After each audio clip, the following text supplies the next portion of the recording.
Welcome to the PCS7 Pre Game Show. I'm Matrym, joined by Porosaurus. This time, we've got ourselves a double whammy coming up and having PurdyKurty as well as Gunner from Luminosity. So with the four of us combined, you're pretty much going to get the PUBG Nursing Home podcast here for a few minutes. It really is, isn't it? I mean, I feel like between them and going back to W's with Kurt and going back to Trigger Happy Wolfpack with Gunner and us and PUBG Online, we're throwing it way back here. So let's get into that first interview. We have two guests this time. Joining us is going to be the coach for Luminosity, and that's going to be Gunner, as well as the IGL in PurdyKurty. Thank you guys so much for joining us. So this is kind of the family man crew that we've got here, because we know the history of the relationships across everything that you guys have had to go through. And I'm kind of curious about the hurdles and the downsides that have happened through that and what you guys see, because we often hear that relationships are a big part of what's going on behind the scenes. Do you think that has affected you guys? Do we think relationships have affected us? Like, yeah, I mean, positive, negative ways. I mean, yeah, I mean, I think it has. Like, I think it affects every team. I think like we have a very positive like family environment. Like that's usually how we keep it, especially like, you know, like the long form lanes. Obviously, like I said, you grow a bond with other teams, but as well as yours.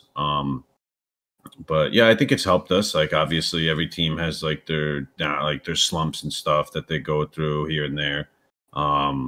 But I think all in all, like our team, we have a good outlook and attitude. And even if we're, you know, in a slump or if we play poorly, usually we could dig ourselves out, or, you know, if someone else on the team is feeling down, like we could, help them out as well and figure out the best way to like move forward and keep a positive mental attitude together. Yeah. I mean, he kind of nailed it on the head. It's, you know, you're always going to bring your personal life into work life and your work life into personal life. Mm-hmm. There's positive and negatives, but we don't really drag it in too much. So yeah, it usually works out pretty well. Everybody's really supportive.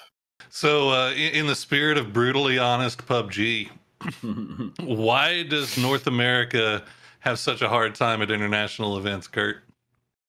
Lack of depth, lack of quality scrim practice, lack of game time. And that's basically it. There's lack of depth, so the skill ceiling doesn't really go up much.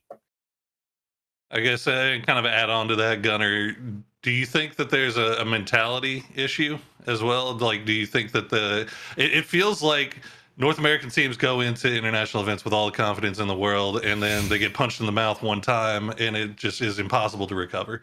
Do you think that that's more of an issue, or do you think it's more kind of in line with what Kurt's saying, just scrim time, reps, practice, that kind of stuff?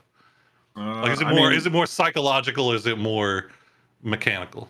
Well, I definitely think it's both. Like, obviously, everything that Kurt said is true. Like, I mean, if you look at some of the other regions, like, you know, they have like team houses that they're playing PCSs out of and stuff. Like, and basically, like, that just goes back to the last question that I answered. Like, it's when you have an environment like that, like, it's so much easier when you have a personal interaction with someone to like make sure that they're okay. Make sure that like their mentals are right and that they're in the game. And then even just reviewing with your team, it's much easier just to make sure, you know, everyone is, you know, paying attention, or everyone understands what's going on. Where online, you obviously, you know, you can't see the person that you're reviewing with and stuff. So I think everything he said is right, but I also think there's a big mentality thing about it, which I think is why we do pretty good at internationals. Like, obviously we did well at PGC. We statistically were one of the best teams, or if not the best team, at like PGIS. Like, obviously we didn't win it, but it's whatever. I think it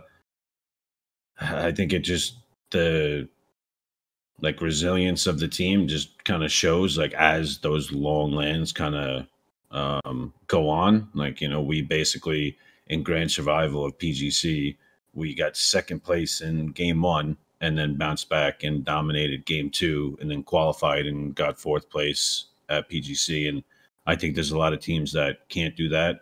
And, you know, our team isn't one of them, just because of like how our mental is and how experienced everyone is, and yeah.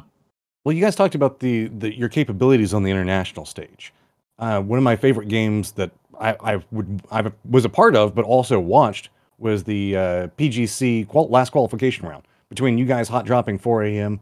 and then the phase run that happened at the end. That's like one of the best matches I think that's ever happened inside of PUBG. Yeah, no, it was for sure. I will say that this year in Americas, you guys have had some struggles inside of that, but it always feels like you guys on the international stage like evolve. You go through like the anime like next evolution.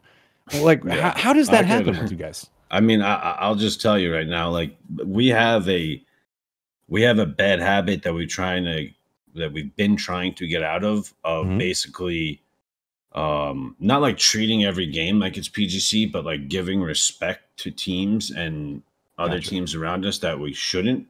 So like we're very like technical and very like methodical about the information we get and the plays that we make, and that just comes from like everyone giving information to Purdy, and then Purdy like formulating a plan. You know, watching kill feed. If we see two teams fighting, like Purdy is basically like, hey, like Dodge is fighting this team, it should be around this area. So like we make a lot of calculated plays based off of like what's going on around us. And in North America, it's just like, you know, we went into this group stage. Literally the very last thing that I said to them before day one of group started was, you know, if I can't cuss probably, but oh, you're fine. Go ahead. We got bleeps. We're recording, dude. Yeah. It's good. If these teams don't know what the they're doing, you're not going to know what the they're doing. So we basically went into the mentality of just expecting these teams to have no idea what they're doing, just driving up on all of them, picking up a ton of points, and just going back to like, you know, when everyone used to call us group stage warriors, and we've been putting up like 200 something points, you know, like we wanted to just go back to where we were just driving around super confident. Hey, there's a fight over there. Let's just go dominate this team and then work our way into the zone. And it helped out because on an international level, we expect the teams around us to know what they're doing. And I think that's why we do so well, is because, you know, if we have, you know, it'll say Sonics and then MCG over here, like, hey, they should play into this. These guys should play into that. Like, this is what this box right here, this waypoint is what we have to work with. And, you know, it's just way more methodical. So we kind of just dropped the whole teams in North America have brains thing, and we stopped giving respect to the teams around us. And yeah, hopefully it's not too late and we could do really well in PCS7 and qualify. You got it, Purdy, or is that anything you want to tag on? What do you want me to follow there? I'm gonna be honest. Stephen King wrote a book over here. You want me to follow it up? Like, what do you want me to do? I got an easy one for you. Then. Ready? Well, we'll throw this one to Purdy first. Is group stage first actually cursed? From that one. What's the question again, Matt? Sorry. Is group stage first actually cursed? No, not at all. Hey, look, easy. Look at that. Kirk can answer that so simply, so succinct. You want to follow it up, Gunner? Yeah, I mean, I could. Yeah, I mean, I don't really think that group stage is getting first place in group stage is actually cursed. You know, the only teams that have won an ESL or PCS is ourselves, Sonics, and E United.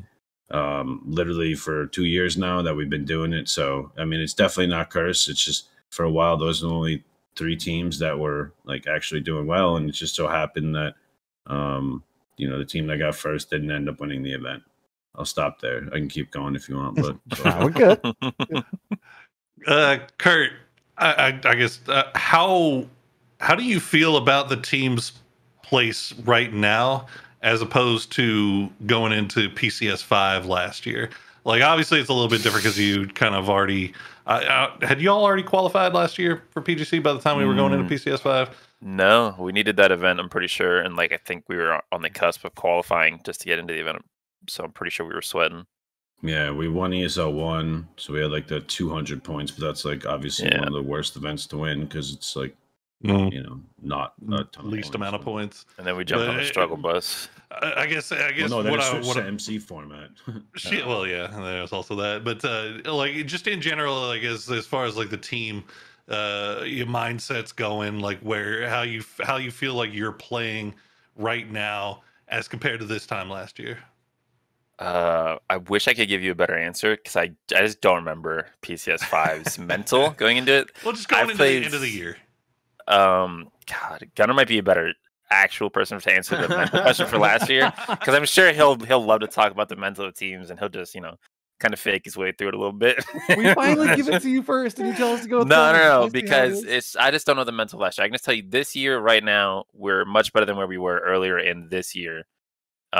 We've broke it down a lot more. I think, I don't know about other teams, but for our team personally, we got comfortable and lazy with a lot of how we were playing. Sitting in the same spot for so long, I think that helped us internationally. Is when we go to internationals, we actually change our spots because, whatever, we bend the knee. If there's a team that's stupid enough to hot drop and throw games, cool, bend the knee. You're gonna have that spot. 4 a.m. can have Hasi. We're past that phase of being attached to it egotistically. We're gonna go wherever and we're gonna flex, and that helps us and how we approach games, because all of a sudden we are broadening our horizons. How do we rotate? What do we look for? Everybody's more attentive and more attention to detail. Like, where am I going to scout? How do I look into these zones? I think that just helps us on our outlooks to the game, and everybody's just more focused and dialed in. So, and we're in new spots coming up for the event. So, you're a Puerto team now, yeah? Yeah. You guys mentioned it. Struggle Bus going into PGC with your points right now is its own independent issue. Where do you guys feel that you need to be at the end of PCS7 to get your shot into PGC? And are you aiming for points per game? What are your goals to make sure you accomplish it? Either one of you first. Yeah, the goal to accomplish it right now is just literally play as best as we can. We're not hyper focused on points per game or anything like that. We're going into the event playing to win the event. That's our goal going into it. I've said it for years, but that's always going to be our goal. And if we come up second, we're going to be like, yeah, we made PGC, but we're still going to be upset at the end of the day. So right now, our only goal and our only focus isn't PGC, it's PCS7, and how do we win the event? Or we got a follow-up question? Or Gunner, did you want to add on? No, I mean, he pretty much nailed it. I mean, obviously, everyone in the back of their mind is self-aware of the fact that we need to do better than certain teams. But if we just play our game and focus everything on winning and playing our best, then at the end of the day, if we don't make it, there's no one to blame but ourselves, really. So first place doesn't have to worry about PGC points, right? Exactly, makes it easy. Yeah, I mean, we know we belong there. We know if we get there, we're going to perform very well. So it's just focusing on what's in front of us, like he said, and we'll see where the chips fall.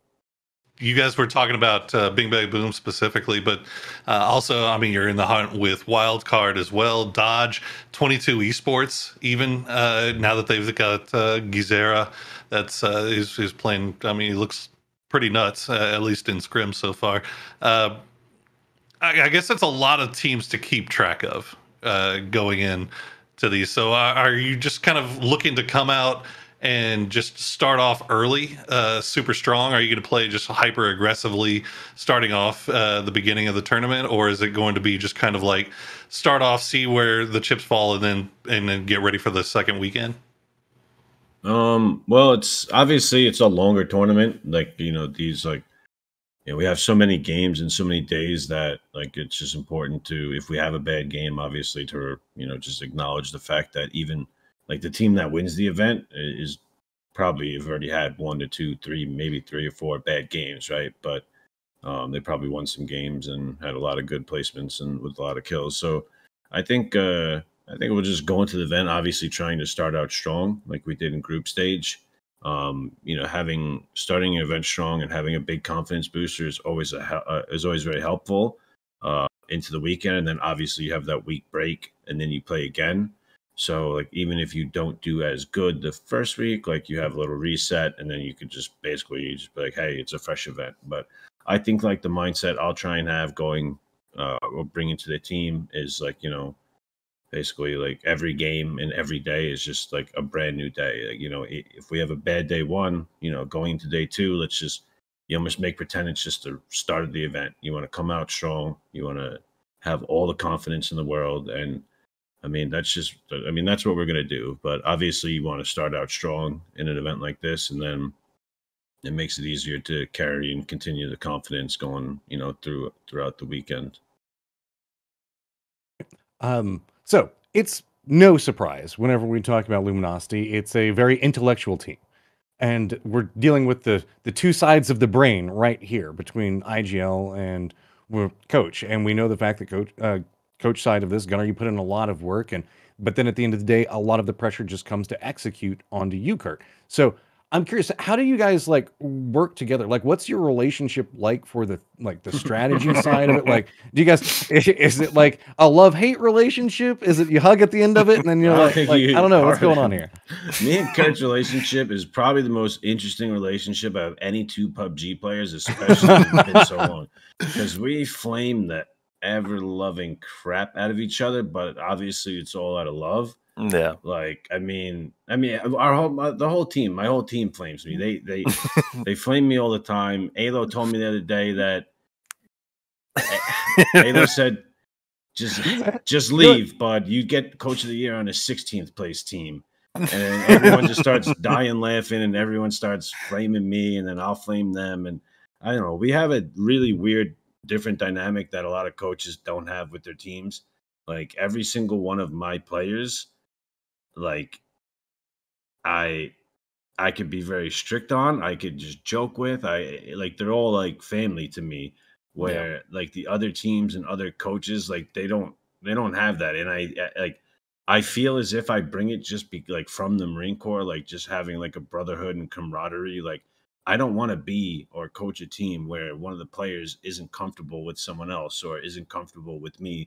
If at any point I felt one of them wasn't comfortable with me, I would leave, So, like, I mean, me and Kurt's relationship, I mean, it's a mess, but it's like it's a beautiful mess, because like he's my brother and I love him, you know. So it's just like it is what it is, If he sucks, like he knows he sucks, like he probably don't need me to tell him he sucks, He's been playing the game long enough, but sometimes I'll be like, hey, you kind of shit right now, Yeah, what'd you do on that rooftop? Yeah, exactly. And then he'd be like, I know I was supposed to be on that rooftop, jackass. Like, you know what I mean? It's a good relationship and it's healthy, and I love it. Anything Jack onto it? Yeah, I mean, he hit it on the head. It's all love, and my favorite pastime is just giving Gunner a hard time. But like you said, it's he's like my brother, and I love the guy. It's a good time. He can tell me if I suck, if I need to improve on something, if I'm doing something wrong, and it goes the same way. I'm like, Gunner, where the map's at? What's going on? You're a little slow with this. You gotta hurry it up. Yes. So the games won't even be over yet for groups, and he'd be like, "Where are the maps? Where are the maps? Where are the maps?" And I don't even know who qualified yet. All right. Yeah. Last question. You guys got signed with Luminosity. That one kind of came out of the blue. Usually I feel like I have a pretty good grasp whenever somebody's about to get signed. You surprised me with this one. Like, where did this come from, and like, what's it like since you guys have now signed? I mean, yeah, for one, it's been great. It's obviously a great organization. They've been nothing but amazing to us, and I was happy that they talked with us, and we made a great agreement, and that we were going to represent them, and obviously we know that they want to be represented on the international stage, and we're going to do our best to get them there. But yeah, I mean, coming from when we were at TSM and then to Luminosity, so we basically went from a big org to another big org. Like it was a smooth transition, and at both orgs, everyone was great to us. So like it's been a wonderful experience so far, for sure. All right. Well, that's kind of where I'm finished out. Poro, go ahead and give them the floor to do whatever they want. Yeah, give your shout outs, guys. Let's you want to start with Kurt. Yeah. No real shout outs, just to the fans that keep supporting us, obviously, and our family and all the girls that always jump in chat, the Mama Terrans, Mama Luke, Mama Gunner, everybody, all the girlfriends, all the diehards that are there when we suck, when we don't. We appreciate you guys. We appreciate seeing all the love in the chat, and just thank you very much. Yeah, I mean, same same with him, obviously. Like, thanks to everyone, like, fans and family and friends that support us. Thanks for Luminosity, obviously, for signing us and believing in us. And then thanks for PUBG for giving us a platform and a place to play. And then obviously, like, making this a career and,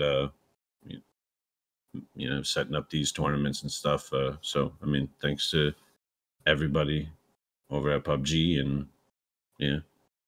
Look at this. I love the humility. He's verbose until he has to start thanking people, and then he like gets all shy and from the heart there. Yeah. Big cuddly teddy bear. Well, thank you guys so much, and good luck in PCS7, and hopefully see you at PGC as well. Thanks. Thank you. Well, thank you very much once again to PurdyKurty and the ever verbose Machine Gunner USMC. Always good to talk to those guys and pick their brains about what's going on now. They have a lot of work cut out for them going into PCS7. We'll see how they're doing now, how things are shaping up for them right now as we're getting ready to go into this day of games.